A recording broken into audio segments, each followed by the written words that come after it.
Nous continuons avec cette parole d'un amour éternel, je t'ai aimé. C'est parfois traduit par je t'aime aussi au présent, pas au passé. Je te bâtirai de nouveau et tu seras rebâti. Hier, nous avons parlé d'avoir l'humilité de reconnaître que nous sommes aimés de Dieu. On pourrait penser que se dire aimer d'un amour éternel, c'est la figure même de la vanité. Ou, oui, parce que ça. C'est une histoire de communication. On pourrait penser que c'est quelque chose qui relève du plus grand orgueil. Mais non, l'humilité, c'est exactement cela. Un Chartreux, dont Jean-Baptiste Porion, l'auteur d'un petit livre merveilleux sur l'oraison ou sur la prière, qui s'appelle « Parole et silence », que je vous recommande. Ce Chartreux disait « L'humilité, c'est accepter de devenir Dieu ». Donc, nous devons accepter de devenir Dieu. Qu'est-ce que ça veut dire ? Vivre en Dieu, c'est-à-dire dans la foi, l'espérance et l'amour, passer en faisant le bien, ça c'est être Dieu ou fils de Dieu. Annoncer la vérité, même si cette vérité au premier abord blesse, même si d'annoncer la vérité aboutit à la persécution, à notre persécution. Enfin, la chose merveilleuse, ce qui arrive, bien sûr, quand vous êtes vraiment divin, quand vous êtes au-dessus de Superman, c'est-à-dire être un charpentier juif qui meurt à 33 ans. On sait qu'il n'y a pas mieux, hein. C'est curieux. Bon. Enfin, s'offrir, c'est une expression de saint Paul, s'offrir en hostie vivante. Alors là, tout de suite, vous comprenez pourquoi on n'a pas envie de devenir Dieu. Vous comprenez pourquoi on préfère être des robots ou des bonobos, qui est le double, vous savez que c'est le double horizon de notre époque, hein, le transhumanisme et l'animalisme, donc aller vers le robot ou le bonobo ou l'entre-deux, vous savez, le bobo.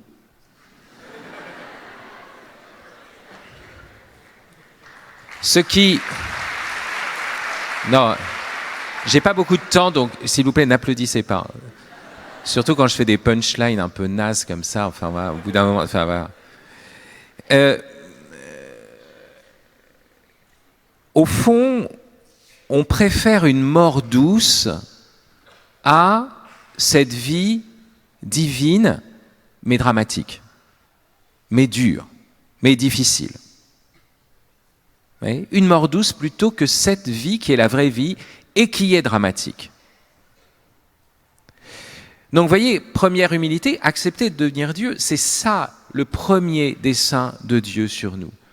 Et l'humilité, bien sûr, c'est aussi d'abord de reconnaître que nous sommes aimés d'un amour éternel, je vous l'avais dit hier, c'est-à-dire aimés avant d'être quelque chose ou quelqu'un, aimés avant d'être aimable, de telle sorte que devant Dieu,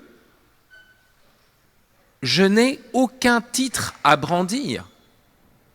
Tout vient de lui. Et sans lui, je ne suis pas. Sans lui, je ne peux rien faire.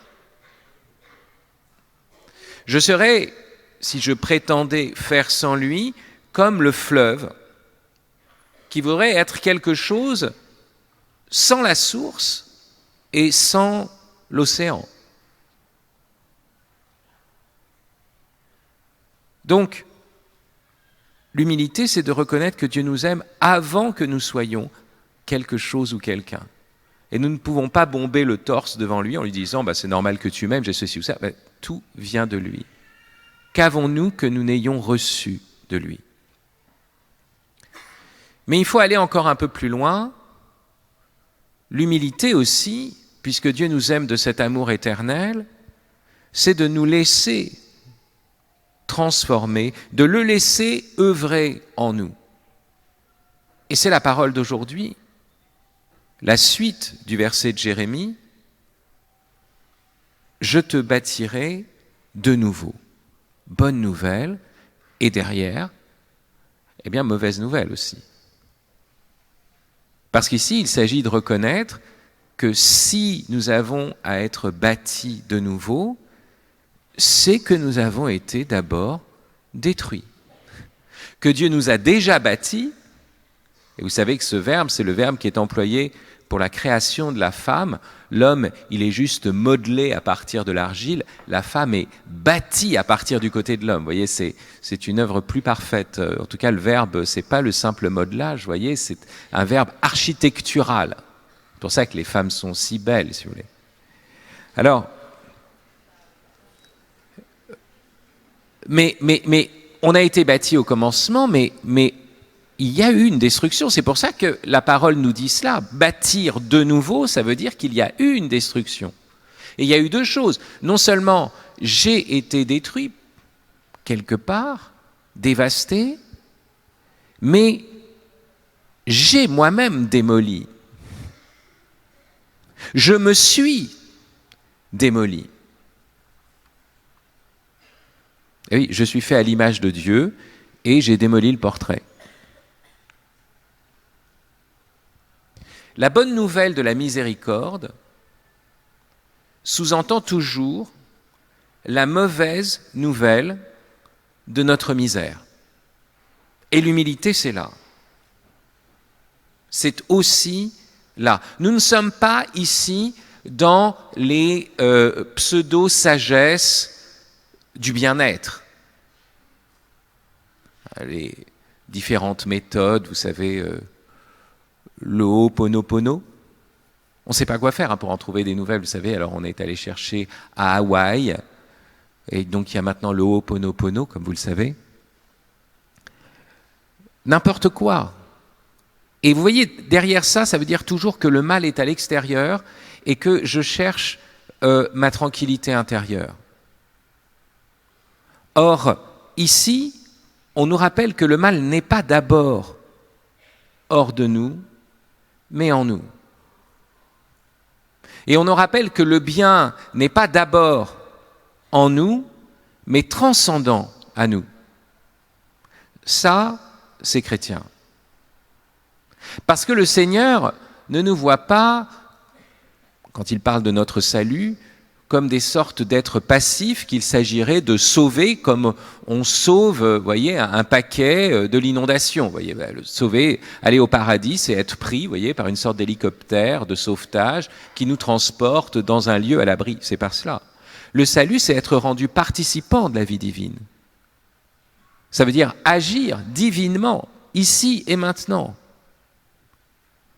Et donc, vous voyez, le problème n'est pas de trouver la tranquillité, de trouver un havre de paix.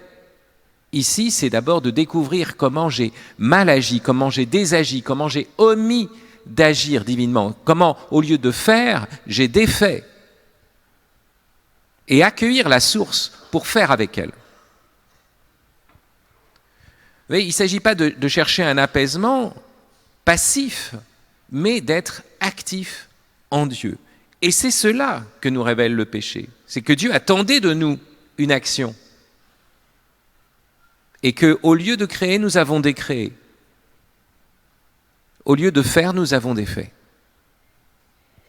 Et il veut nous bâtir à nouveau parce que nous avons démoli. Attention, découvrir son péché ne signifie pas se contenter de le déplorer. Vous savez qu'un des pires orgueils, c'est celui qui consiste à dire « je suis le pire, je suis foutu ». Vous voyez, le démon nous murmure avec la double voix, tantôt de la présomption, tout va bien, quoi qu'il arrive, vous voyez, j'ai pas besoin de Dieu, je suis quand même pas mal. Et aussi avec la voix du désespoir.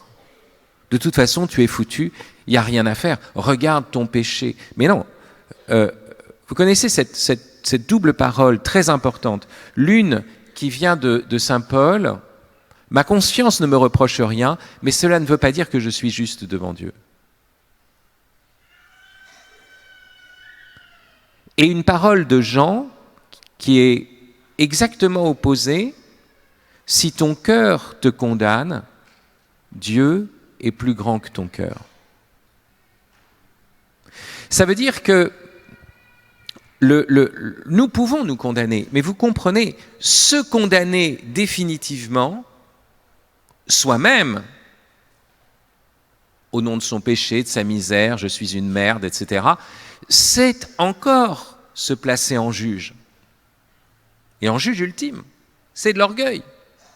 Celui qui dit « Oui, mais regardez l'humanité, la vie c'est de la merde, l'homme est un singe raté, de toute façon tout va finir, à quoi bon ?» Cet homme-là, sous couvert de fausse humilité, c'est pas de l'humilité, vous voyez, c'est pas...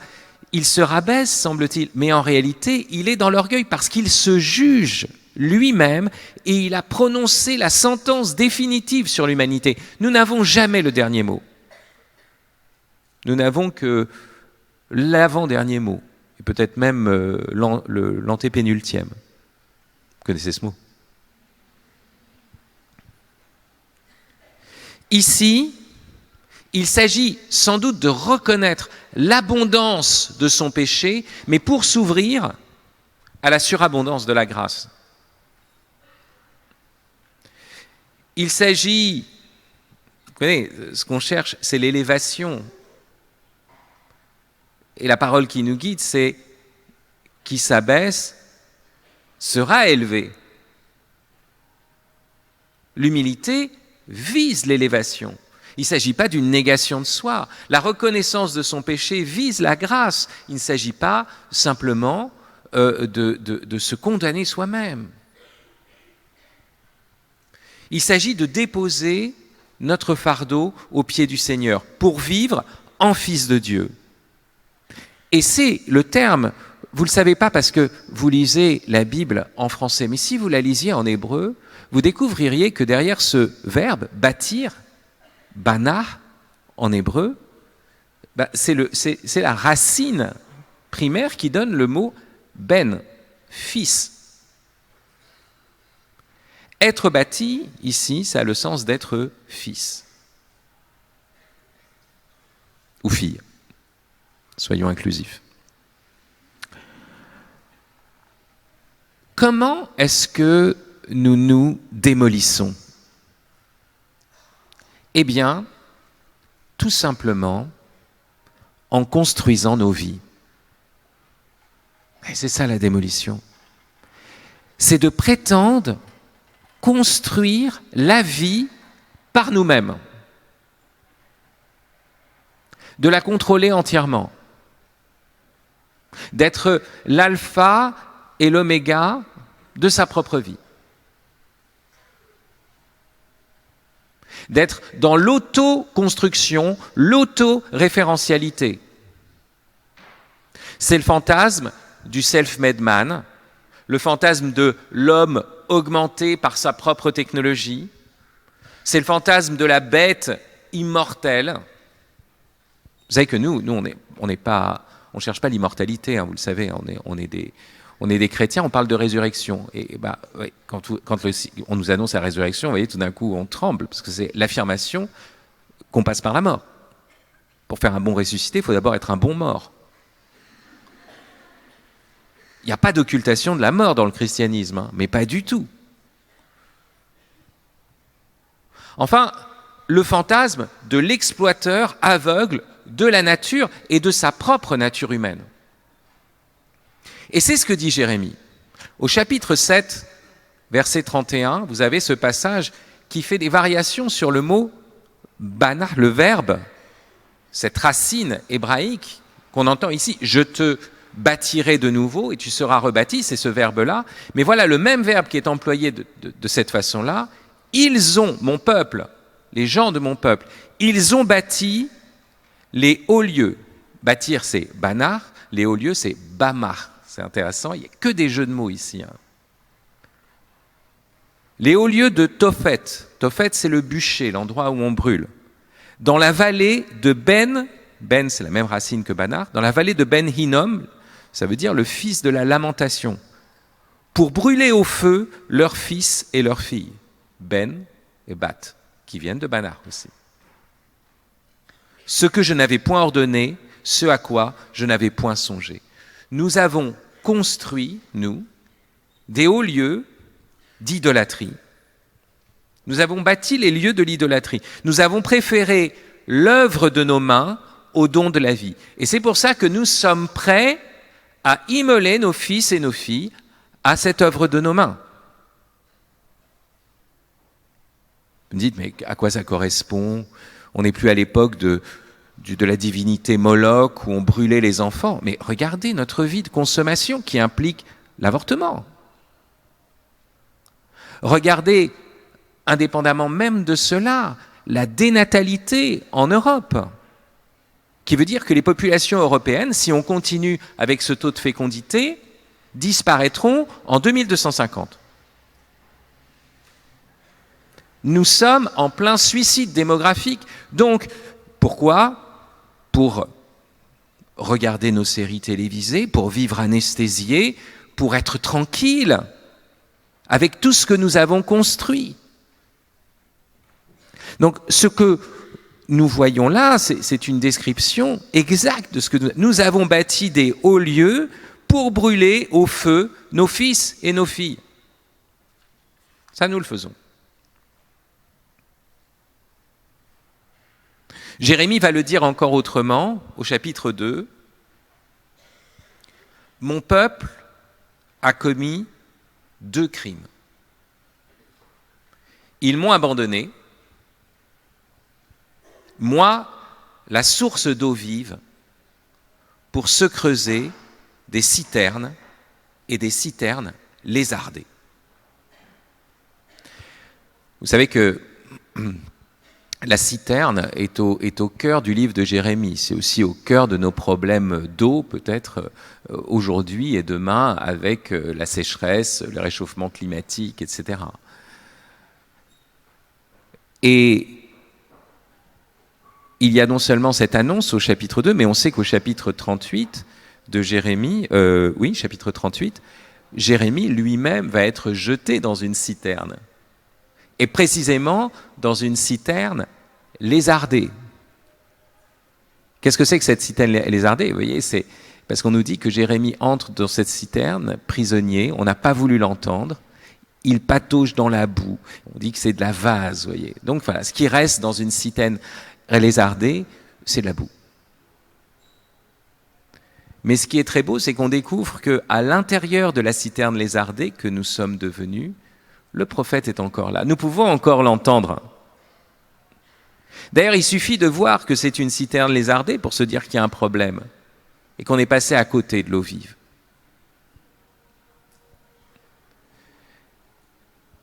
Vous entendez ici, dans cette référence à « Ils m'ont abandonné, moi, la source d'eau vive », aussi la parole de Jean, du Christ dans Jean 7, 38. « Celui qui croit en moi, couleront en lui des fleuves d'eau vive, couleront dans son cœur des fleuves d'eau vive. » Mais voilà, nous préférons notre petite lampe torche au soleil qui brille. Nous préférons nos petits arrosoirs à la pluie qui tombe. Pourquoi ? Parce que la lampe torche, c'est moi qui l'ai fabriquée. Je crois que j'ai fabriqué tout seul, regardez. Mon petit arrosoir, c'est mon petit arrosoir à moi et c'est tout seul que j'arrose. Nous préférons nos citernes, même lézardées, parce que nous avons le contrôle sur elles. Nous sommes maîtres, possesseurs de nos citernes et nous n'avons besoin de réclamer rien à personne parce que l'eau est dans notre citerne. Mais Dieu veut que nous soyons des fleuves d'eau vive. Or, un fleuve n'a pas en lui sa source ni sa fin. Un fleuve a une source à l'extérieur de lui et il va vers l'océan. Et c'est pour ça que son eau est vive et non pas stagnante. Mais nous préférons les eaux stagnantes, celles que, vous voyez, qui ne nous échappent en rien. Comment ai-je pu vivre ainsi, en ignorant ma source et ma fin? Comment est-ce que j'ai pu scier la branche sur laquelle je peux fleurir? Pourquoi est-ce que j'ai préféré ce bois mort à la fructification de la vigne? C'est la question que chacun doit se poser aujourd'hui, à commencer par moi. C'est la question qui vous est posée aujourd'hui. Est-ce que j'ai l'humilité de laisser Dieu me rebâtir et donc de reconnaître que j'ai démoli? Est-ce que j'ai l'humilité de laisser Dieu faire de moi, mieux que Percy Jackson, un vrai fils de Dieu?